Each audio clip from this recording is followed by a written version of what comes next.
शंभू पंसवान जी डीह मझौली के धरती से पुरस्कार दिल बनी। अरे जात रहनी अरे धीरे हो धीरे कि हम आखी देखनी का देखनी हाय रे समय कि हम आखी देखनी अरे सुंदर शरीरिया योगिया में जोरे लाए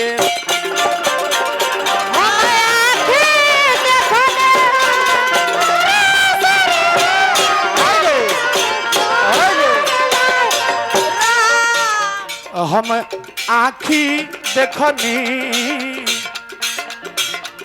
सुंदर शरीरिया योगिया में जोरे लाए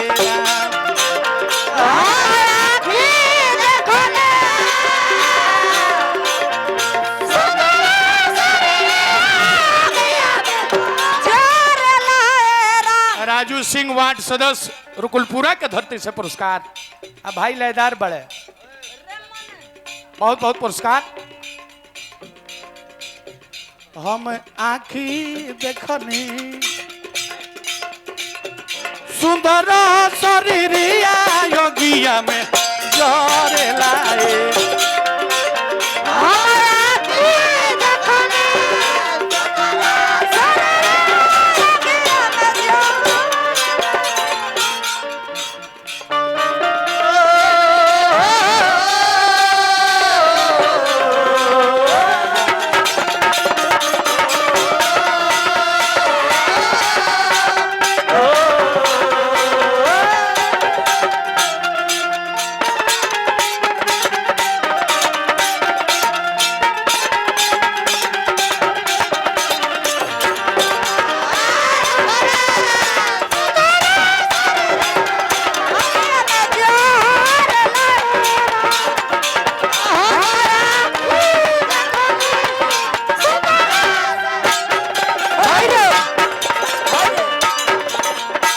पासवान भैया वहां के धर्मपत्नी जी के तरफ से बहुत बहुत पुरस्कार। अंगना के सुहाग दुआरा के भाग छम छम चमकत रहे यह भगवान से कामना करो। रे मन ये 2 दिन का रे मन ने 2 दिन का मेला रहेगा कायम न जक्का झमेला रहेगा किस काम का ऊंचा महल बनाएगा किस काम का लाखों का तोड़ा कमाएगा रथ हाथियों का झुंड किस काम आएगा जैसा तू आया है वैसा ही जाएगा। डबल भाई कौन कहां तक जाता है मित्रों बंधु स्नान बिंदु पान तक परिवार के लोग चलेंगे तो केवल श्मशान तक अर्धांगिनी बढ़ेगी तो केवल मकान तक बेटा भी हक निभाएगा तो केवल अग्निदान तक इससे तो आगे भजन ही है साथी भजन के बिना दिल अकेला रहेगा अरे मन 2 दिन का मेला रहेगा तेरे सफर में और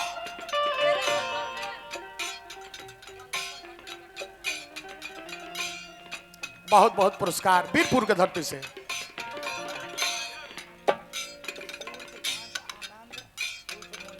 सूर्यकांत आनंद उर्फ मुन्ना जी के नाम पर वीरपुर के धरती से पुरस्कार मिलल बा सादर अभिनंदन स्वागत बा। और का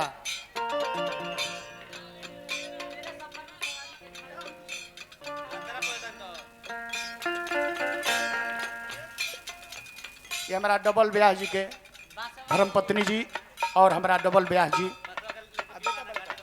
हमारा डबल ब्याह जी के छोट बबुआ बने पुरस्कार दिल बने। यह श्रद्धा श्राद्ध किसे कहते हैं जवना श्राद्ध में श्रद्धा लागोई ओकरे के श्राद्ध कहल जाला। श्राद्ध में का महत्व हो के भोजन के और दान के। भोजन भोजे बा दान होते बा और भोजन होते बा।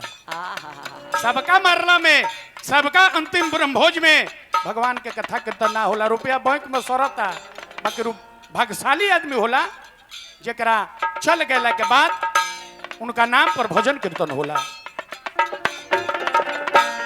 बांसवा के लेके विमाना घाट चलले चारी हो जाना।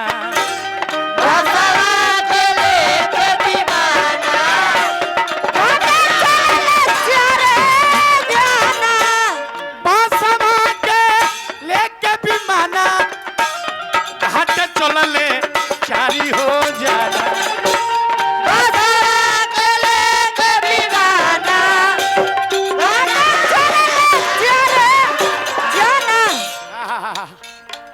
मुहावा पर अगिया मुहावा पर अगिया अपने जमाला का वही जा धरे लाएरा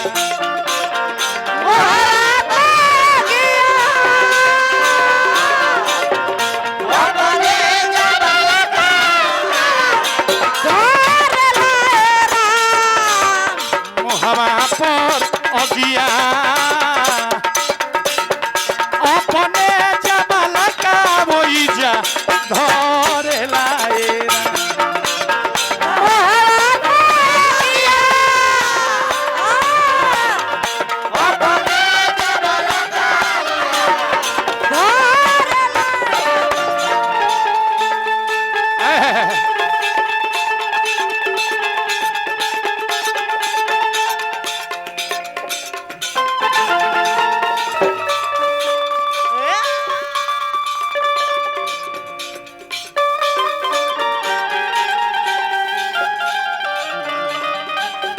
धन हो बेंजू मास्टर।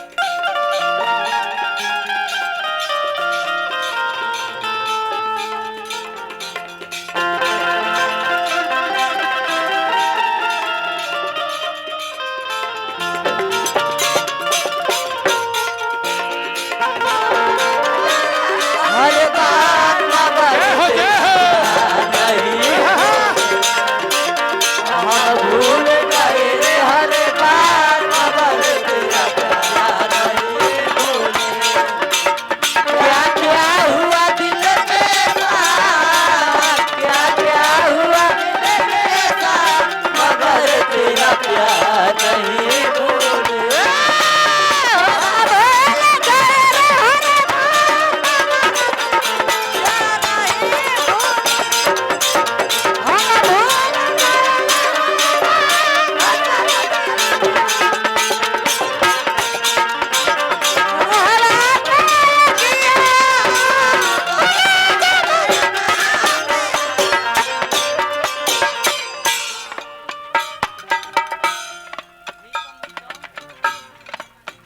हेलो मेन के बराबर हेलो हित बीत जे जे रहल एक मुहे सभे हो कहल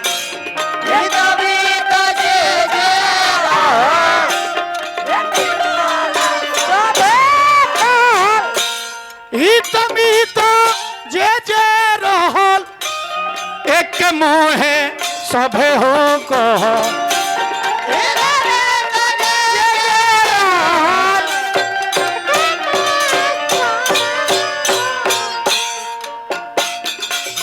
कि बेटा के जरले हाय रे समय कि बेटा के जरले माता जी के नसबर तनबा तोरे लाए बेटा के जरले तोरे लाए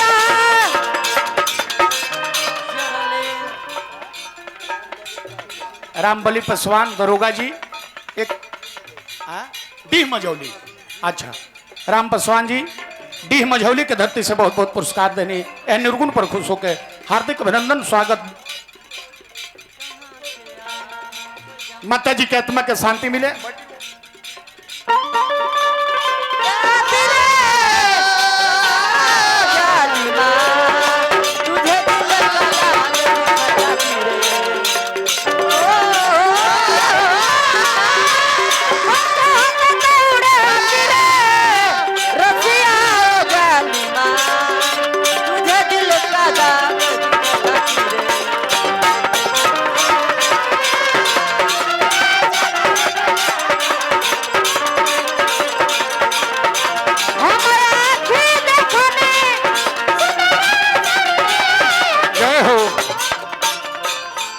कुल ही भइल अरे जेकरा लागी उहे धइल मुँह पर उहे धइल मुँह पर कुल ही भइल अरे जेकरा उहे धोइलो अरे मुंह पर हो जागी इहे सोच के बागी इहे सोच के बागी अखिया से झर झर लोरबा झरेला ये सोच के बाकी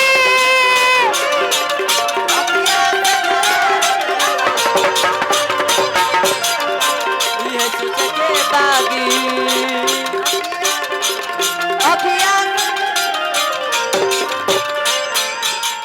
ए माता जी के नतनी बड़ी बहुत बहुत पुरस्कार दिल बड़ी बबनी के आशीर्वाद बा पढ़ लिख के देश के करंधार बनो हो गए माता पिता के नाम के रोशन करो है हमारा डबल ब्याह जी और डबल ब्याह जी के धर्मपत्नी जी के तरफ से पुरस्कार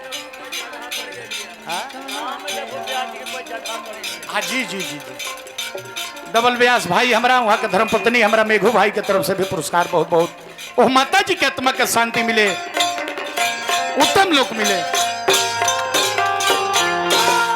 अब कहानी यहाँ के कहाँ गोल बा चौरा में बे